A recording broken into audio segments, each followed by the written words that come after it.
Nkwaniriza kadde kamawulire gaffe agafa mu by'obusuubuzi eddakiika wenjogaira ziri 3 eziyise ku ssaawa emu ey'akawungezi k'olunaku olwaleero. Nze Monica Nabyonga nga ndi wamu ne munnange Winnie Nakawuki Buyinza. Katutandike n'emitwe emikulu n'oluvannyuma akomewo kuwe mu bujjuvu. Agafa mu by'obusuubuzi olunaku olwaleero akabawulira mpulire. Tukozesa emirimu, tulina obuzibu bw'amazzi, abaana baffe tebalina amazzi ga kunywa malungi. Okukola mu gavumenti olina okusasula. Temubimanyi tebakola abaana baffe ekasese temwabiwulira. Uganda yaggiddwa ku lukalala lw'amawanga agayisibwamu ennyo ensimbi ezimenya amateeka.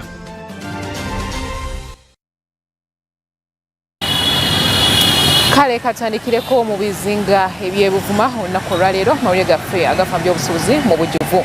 Amasomero g'ebuvuma ge gamu ku masomero g'otuukako ennaku neetayinza tekulema kukwata kyokka nga jjukira nti omwaka gwa 2023 amasomero ga gavumenti gateekebwamu ensimbi eziwera ddala akasirifu kalamba n'obuwumbi obuwera ddala 3 naye bw'otuuka mu bitundu eby'ebuvuma weebuuza Buvuma district y'emu kweza mu Uganda ezisangibwa mu bitundu by'ekizinga buzire era nga by'ebimu ku byalo enteekateeka ya omukyala Gosabire Sarah atutegeezezza nga abazadde abasinga bwe beesuulirayo gwa naggamba okuwa abaana baabwe ebikozesebwa ku masomero wamu n'amazzi amacaafu. Buzibu bwe tusanga oba bwe tulina mu ssomero lyaffe wano e Namatale bwe buzibu obw'amazzi amayonjo kunywa malungi. Amazzi soosi yokka gye tulina ey'amazzi g'okunywa, amazzi tugajja ku nnyanja, so ng'ennyanja yaffe eyo amazzi agabeeramu tegabeera malungi. Ne tubeera n'ekizibu ekirala, ekizibu ekubiriza abazadde nti tuleme kusuulayo gwa naggamba naye abaana baffe tubafeeko tubagulire ebyetaago ebyo. Ono asabye abazadde okufaayo okugulira abaana baabwe yunifoomu okusobola okulabika obulungi nga bajja ku ssomero. N'okubasasulira akasente ka buugi ng'era bwe twateesa. Tetulina obuzibu obwo nti abazadde abamu tetufaayo kukola ki kusasulira baana abo.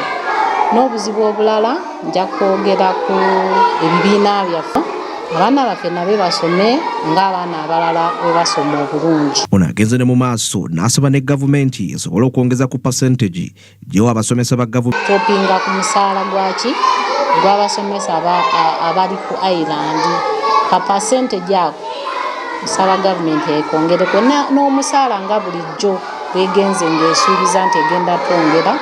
Nsaba gavumenti twongereko omusaala kubanga naffe era eno tukolera mu bugubi. Ne welfare singa bwe kiba kisobose teachers welfare nga bwe tugenze tuwulira ku social media ti gavumenti ejja kukola egenda tandika okuwa abasomesa welfare waabwe.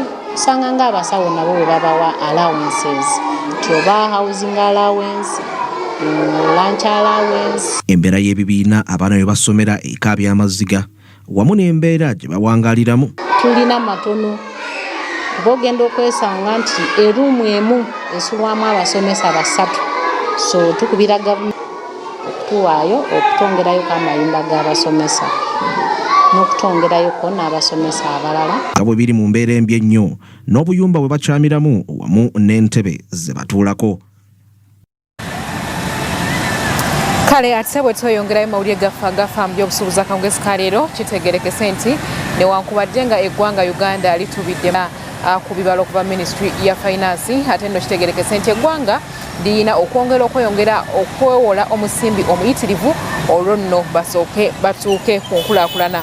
Okusinziira Professor Jeffrey Sachs ono nno nga mukugu mu byenfuna mu nsi yonna ategeeza nti Uganda yeetaaga okwewola ensimbi empitirivu esobole okwenyigira mu nkulaakulana ewatali ekyo yakusigala nga njavu nga bw'eri kati.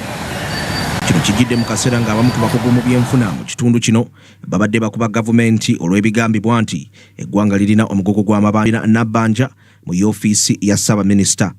Sachs agamba nti tewali kyakukola Uganda okujjako okwewola ssente nnyingi okusasula okumala emyaka egitaka. You need to run awfully fast. You cannot go slow in this. Slow and steady is impossible in Uganda because you're running against a rapidly rising population. and against global climate change and many other hazards. So my view is to take your programs, cost them out, and get the financing. Professor era agamba nti Uganda yeetaaga okukozesa emikisa gyonna egiriwo ng'akatale ka East Africa Community ne Africa Continental Free Trade Area okusobola okukulaakulana. I'm very much in favor of the African Free Trade Area.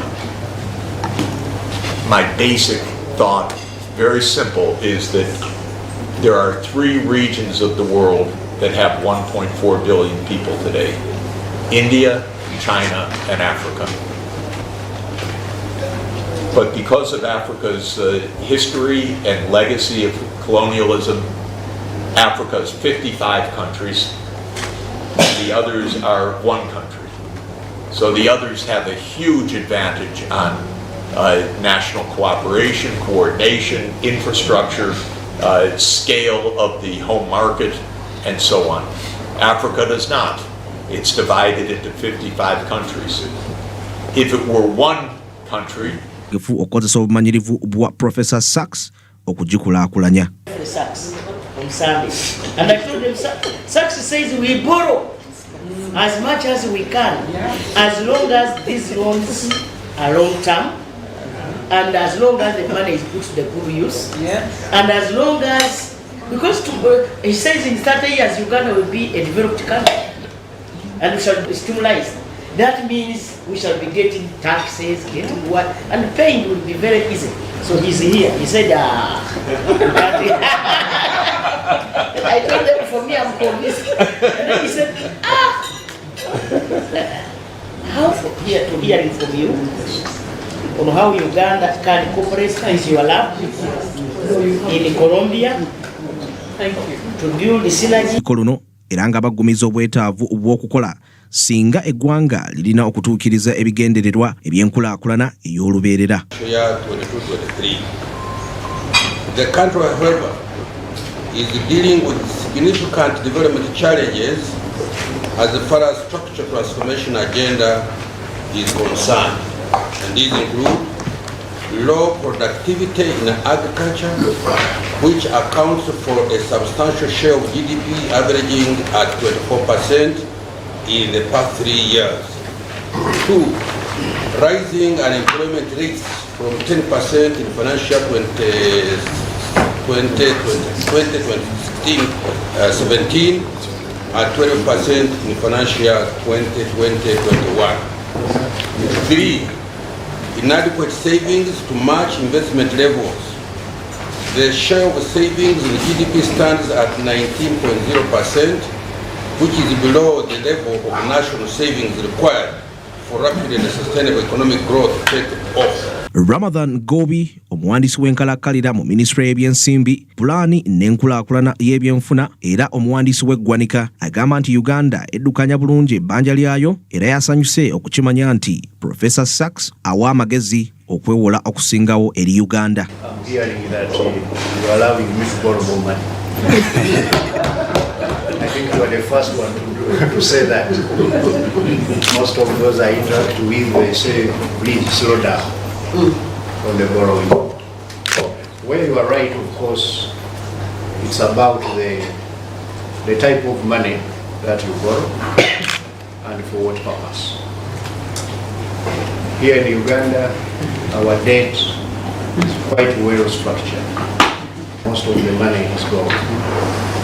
And we have a strategy, our debt strategy, management strategy is designed in such a way that we only borrow commercial or semi-concessional for ku Smart 24 TV kakati mwetoyongerayo oluvannyuma lwa Uganda okuggyibwa ku lukalala lw'amawanga agali mu katyabaga ak'okubeera nga ge gamu ku mawanga agayisibwamu ennyo ensimbi ezimenya amateeka. Amakya ga leero Minisitule w'ebyensimbi avuddeyo n'ayogerako eri eggwanga era ng'ono ayozaayozezza Uganda olw'okutuuka ku kkula lino.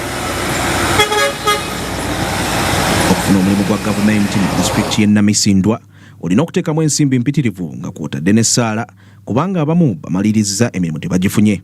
Minisita wa guno naguli mu yafisi ya Ssaabaminisita Right Honorable Justin Kasule Lumumba alaze obwennyamivu ng'engeri enguzi bw'esukkulumi mu disitulikiti y'e Namisindwa ekintu ekyongera okweraliikiriza eggwanga obanga kituufu enguzi eyinza okuggwaawo. Mu kwogerezeganyako ne ku bamu batunda pikipiki okugula emirimu. I sold there illegally, I procured the job, and as I talk, as a son of Naboka and Namisindwa, I'm happy I've got a job in this government. I'm serving this government as a warder, prison warder, working from Masindi. And you also bribed and got. Yes, please. Which was used to the attendance of corrupt bribery before they would give people jobs. So when I discovered, and you know the problem. Let's be serious, you people as leaders. The young man is explaining the plight of the unemployed people. Even the little opportunity that comes to Namisindwa, you are selling it to your own children. Abana abechikachamwe, abana babaganda bamwe, abana babagundi, surely.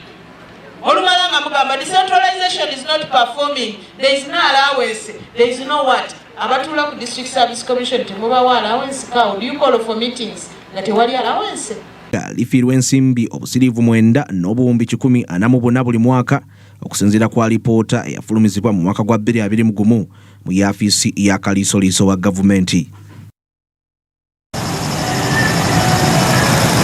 Ku ddakiika 18 eziise ku ssaawa emu ey'akawungeezi k'olunaku lwaleero kkiriza tugendeko mu kanyomero kaffe ak'obadde okimanyi. Ntobazi era nga baali tebasula bulungi. Ekyo gavumenti bwe yakimanya aneeyisa etteeka eryali lirambika enzimba ye. Ku ddakiika 23 zokka eziise ku ssaawa emu ey'akawungeezi k'olunaku lwaleero amawulire agafa mu by'obusuubuzi kkiriza tumulemu katono ate bwe tudda China emboozi endala nnyingi tovaawo.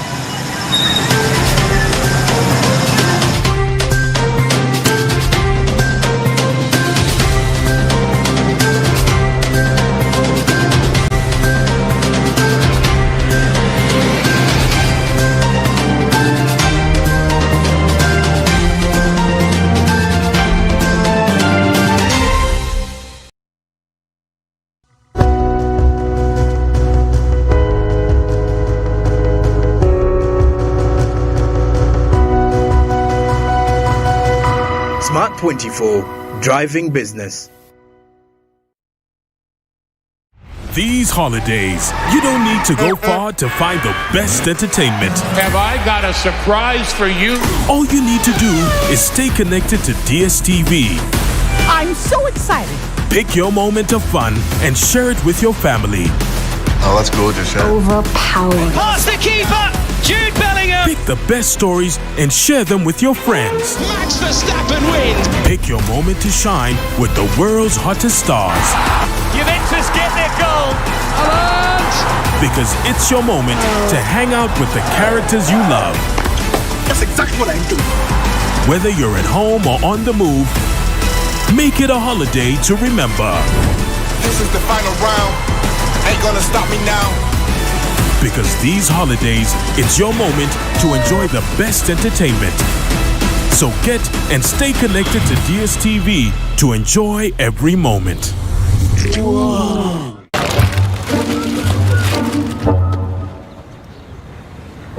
Rachel!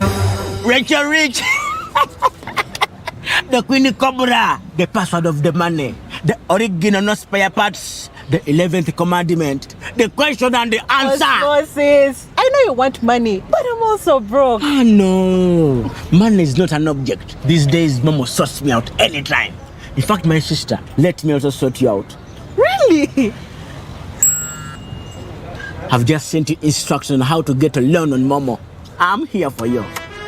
Can I borrow some chips? When you need a loan, you've got MTN Momo. We're sortinge. Use the Momo app or dial *165*5# for all quick loans. Choose from the different loan options from our partners and get one that works for you. Together, we're unstoppable.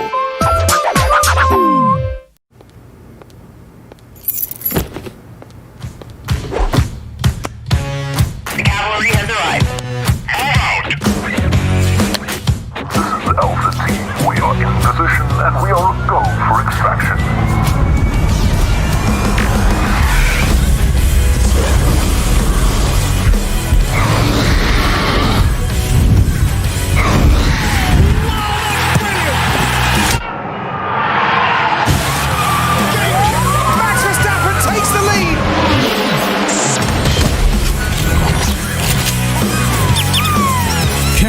world of entertainment with you wherever you go with DSTV Stream.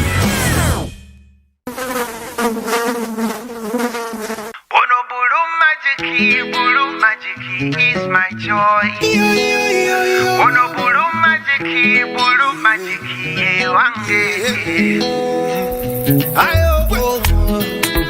Talaba kumabala atukuza nonyirirawo kirako enyange tayisa bubi faburiki kyonna kyekiri kigwa lwa blue magic is my choice. Ono blue magic ye wange ambye blue magic is my choice. Hey, ono blue magic ye wange ojozo.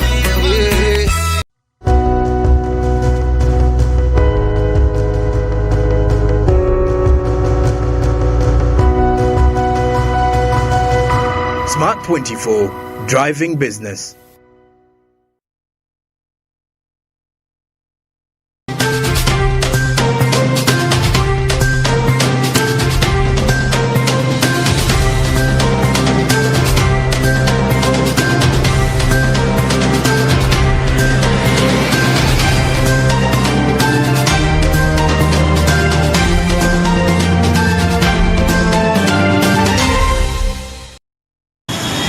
Kale mpulikayo mukumula koko tagenda ddala maaso n'amalyo gaffe agafa mu by'obusuubuzi era nga akkiriza ekitundu ekyokubiri ate tukigulewo n'emboozi eya Uganda okubanga yagiddwa ku lukalala lw'amawanga agali mu katyabaga k'okuba nti gayisibwamu nnyo ensimbi naddala ezo ezitali mu makubo matuufu oba zoyinza okuyita ensimbi ez'ekibi. Amakya ga leero minisita w'ebyensimbi Honorable Matiya Kasaija avuddeyo nayogerako eri eggwanga era n'abayozaayoza n'ababuli. Uganda yali yateekebwa ku lukalala luno okuva mu mwaka gwa 2020 omwezi gwa February olw'ensonga nti aba Financial Action Task Force bakizuula nga Uganda telina mateeka gamala galambika bwerufu mu ntambuza ya ssente n'ensonga endala ezalina okukolwako mu bwangu okusobola okuva mu katyabaga kano. Ekibiina kye bayita Financial Action Task Force kyateekawo standards. Standard ezo zirina recommendations 40.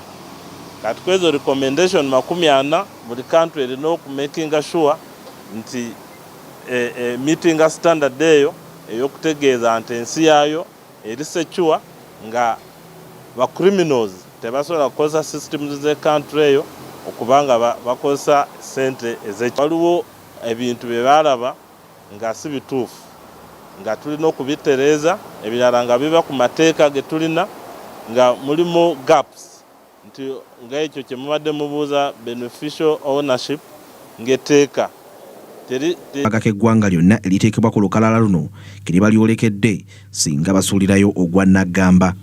Temubimanyi nali mu ofiisi nga ndaba abantu balwana wanankanya abo bebajja ensimbi tebasobola kuziyingiza mu ggwanga nga gavumenti ezitunulidde. Kakati bw'otabeera na obukodyo oba obukwakulizo obutegeera nti omuntu ono ali bwati na bwati na bwati oyinza okusanga n'eggwanga ligenzeemu ebitabula eddembe mu nsi. Boogeddeko ne ku nteekateeka eziteereddwawo okulaba ng'eggwanga teriddamu kugwa mu katyabaga k'okubeera ku bwerinda obw'ensimbi y'ekibi. Kakati ngaffe abakulembeze tulina okulaba risks ezisobola okubeera mu bank ne tukola risk based supervision okulaba nti abakukusa sente ez'ekibi ate tebakozesa banks zaabwe okuteekamu sente. Kati ne wabeerawo bino ebitongole bya gavumenti nga poliisi okuba nti beinvestigatinga balondalazi era ne babasiba era ebyobugagga byabwe ne babitwala. Kati ebyo byebintu mu mateeka gaffe ebyalinga si birangu bulungi era kati twabitoleezeza byonna era ne gavumenti kulondoola bulungi bino sente ez'ekibi. So capacity was lacking then naye kati byonna Ministry of Finance ne other government ministries and departments kati beterezezza gendako era nga amawanga gano gegasse ku nsi nga Tanzania, South Africa, South Sudan, Nigeria, Burkina Faso, Mali. Gavumenti ya Uganda yeewaayo okuteeka mu enkola eza SDGs n'ekigendererwa ekyobutaleka muntu yenna mabega mu programu zaayo ez'enjawulo nga PDM n'endala zezze ereeta. Era nga zino zitegekebwa bannaffe aba National Planning Authority era ng'olunaku olwaleero musa waggulu. Project za gavumenti mpitirivu eziteekateekebwa ne National Planning Authority n'ekigendererwa eky'okuziteeka mu nkola omuli National Development Plan 3, emyoga, Parish Development Model, ssaako n'endala nnyingi, wabula okuzissa mu nkola kikyabulamu. Minisita wa gavumenti z'ebitundu Raphael Magezi agamba nti essira lirina okuteekebwa ku Standard Development Goals olwo Munnayuganda asobole okwejja mu bwavu ssaako n'okukulaakulanya ebibuga eby'enjawulo. Providing this kind of support only 1 million households, we are not yet there because we are not yet hitting our target of 3. How does this PDM tie into the Sustainable Development Goals? We have 7 pillars under the PDM. Ye omukugu mu byenfuna Professor Jeffrey Sachs ategeezezza ng'enkulaakulana bw'erina okutandikira mu kuteeka amaanyi mu byenjigiriza, ebyobulamu, ebyentambula ssaako n'okutumbula ebya tekinologiya olw'okisobozese projekiti ez'enjawulo okuyamba bannayuganda. The goal is to make sure that in every parish the core investments, especially these vital services, education and health, and the vital infrastructure, electrification, safe water and sanitation, transport and digital, are reaching everybody. And that means that in every parish you need data, you need any paper at all. Get everything digitized so that the good minister every day can look at his map on the screen and the red areas will show, no, the digital isn't working there today. The teaching that can be designed and implemented at the national level for the parish development model. Professor Barnabas Nawangwe ayogedde ku Professor Jeffrey Sachs ng'omukugu mu byenfuna n'ategeeza ng'amagezi gawadde ga nkizo nnyo era nga singa Uganda egenda nago ejja kwejja mu bwavu. Professor Sachs serves as the Commissioner for the Broadband Commission for Sustainable Development, understandably considered to be one of the world's leading experts on economic development, global microeconomics, and Standard Development Goals eyongerwamu amaanyi nga bakolaganira wamu newankubadde eggwanga lirina obuzibu obw'okufujjirira enkola ey'okusobola okuganyirwamu. Key pillar of our strategy for accelerating sustainable development goals implementation is leveraging innovative financing mechanisms. Uganda, as you already aware, adopted the public investment financing and domestic resource mobilization strategies to fast-track achievement. The integrated national financing frameworks will also enable Uganda to mobilize and allocate funds efficiently, ensuring that investments are directed towards areas that have the greatest impact on sustainable development outcomes and foster collaboration and synergy in the pursuit of national development goals. Mawulire Agafa Mu By'Obusuubuzi kyagendera ddala mu maaso n'okutuusaako emboozi ez'enjawulo ezifudde mu nsiike ey'ebyobusuubuzi. Kati no bwe tweyongerayo, minisita wa Kampala nga kw'otadde ne minisita ow'ebyenfuna by'eggwanga abalagiddwa okukola ku nsonga z'abakozi ba KCCA naddala abo abeera ku nguudo ng'obudde bukyali. Kino kidiridde abakozi bano okumala emyezi 6 bweddu nga tebakomba yadde ku nnusu ey'omusaala gwabwe gye batuuyanira. Jjukira nti bbanga ttono eriyise emabega abakozi bano abajja ku paalamenti y'eggwanga nga beekalakaasa olw'omusaala gwabwe ate okulwisibwayo. Entambula sabbiiti eno abakozi b'ekitongole kya KCCA naddala abakyala abeera n'okulongoosa enguudo beekumamu ogutaaka ne balumba ekitebe kya KCCA nga baagala basasulwe omusaala gwabwe okumaze ebbanga lya myezi 6 nga tegusasulwa. Sipiika Anita Among ayingidde mu nsonga zino era n'alagira minisita wa Kampala annyonnyole lwaki Parliament to agitate for the pending 6-month wages. They have not been paid for 6 months. Article 41B of the Constitution of the Republic of Uganda provides for equal payment for equal work without discrimination. The aggrieved persons or workers are attended to because people cannot work, because at least we know money has always been released. Minisita wa Kampala Kyufa Togabi ategeezezza nti kituufu balina obuzibu mu kitongole naye awakanyiza eky'emyezi 6 n'ategeeza nti emyezi giri ena gyokka nga bagenda kukikola. Actually coming here, I was meeting people. They are saying since December last year, coming to 4 months, and we are aware of... Honorable members, wait. Let's first hear from Lop. So we are requesting... Wabula abaka bategeezezza nti omuzigo obutasasula bakozi ba bitongole nga bano gugenze gukula nga ne mu gavumenti z'ebitundu mwe guli. Era ne basaba minisita w'ebyensi to know whether these people have contracts with them and what type of contract did they sign with them. Because taking 4 months as on such workers, they must be given gadgets to protect them from being endangered in any form. But they were wearing aprons. We need to know, do they provide those things to them? Secondly, Madam Speaker, there is a very big challenge about accidents. As we talk now in Uganda and Kampala, there are no road signs and they are not painting roads. This leaves a lot to be desired. Because you find that most of these people have worked for 15 years, but without a formal contract. They have been deducting their money to NSSF, not remitted. So the situation is deplorable, Right Honourable Speaker. So I would beg that the Minister actually appears and gives us a report on this matter. Thank you. Thank you. Said now, in addition to the potholes, if we get garbage heaping in the streets of Ghana, morning by 4 a.m., you see these women, some of them are knocked. Many accidents have happened in town and these women die. And you ask, who can keep women, money for such women? Of course, if some people can steal money, who needs to be punished? Somebody should be punished so that we know what we are supposed to do when you are in these offices. People are suffering. You are in your AC driving around. You go, you find another AC in the office, but you just go and sit on people's money. So I really got very disappointed, Right Honourable Speaker. Speaker alagidde KCC wamu ne Minisitule y'ebyensimbi okugonjoola ensonga y'abakozi bano mu bbanga eritali lya wala. Samlanifa, Agafa mu by'obusuubuzi.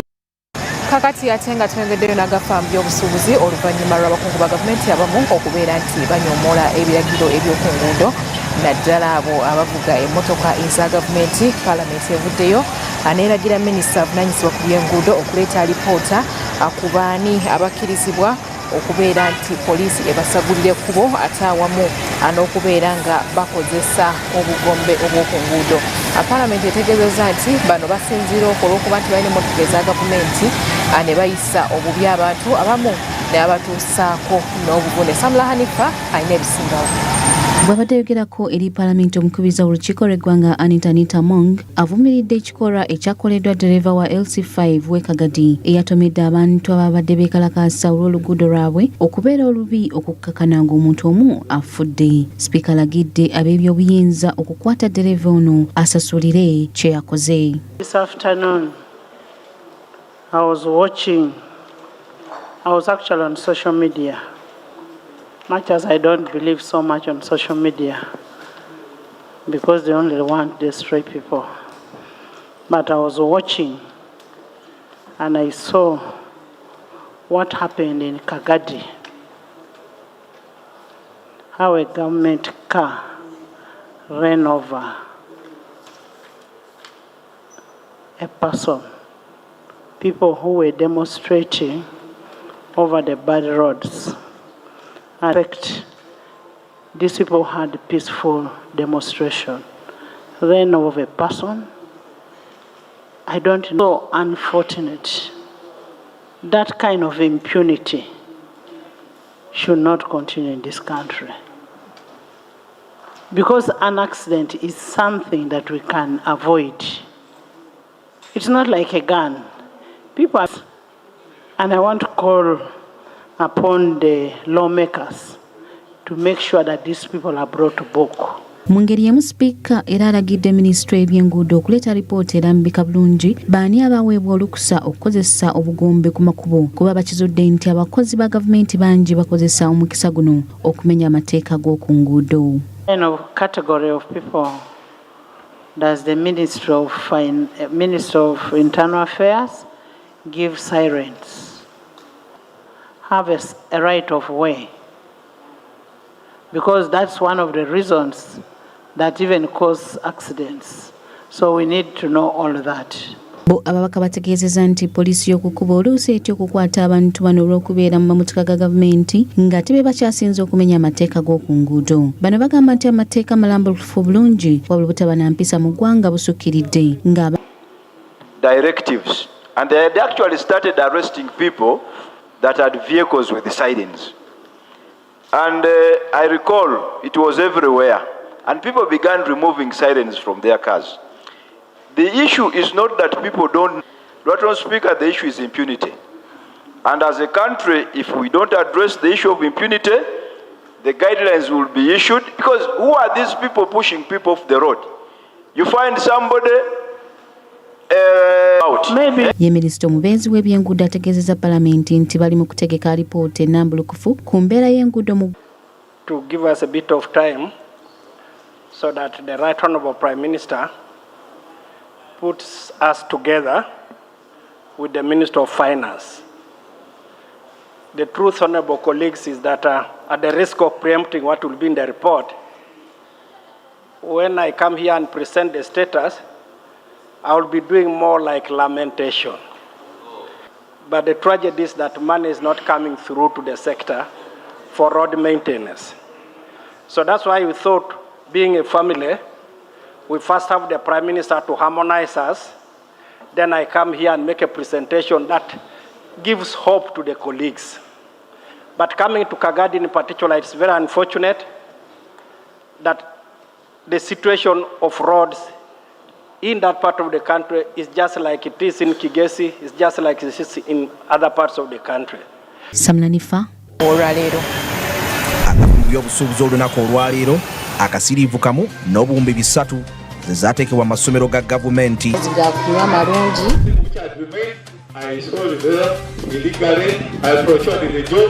Uganda egezaako okulwanyisa enguzi. Mubimanyi tebakola abaana baffe ekasese temwabiwulira.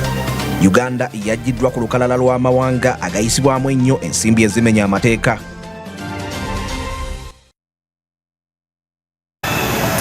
Amawulire agafa mu by'obusuubuzi akangwezi k'olunaku lwaleero ge tusobodde okuba nga tukutuusaako eyo ya lipoota y'olunaku gye tusobodde okuba nga tukuŋŋaanyiriza. Akkiriza tukusibu.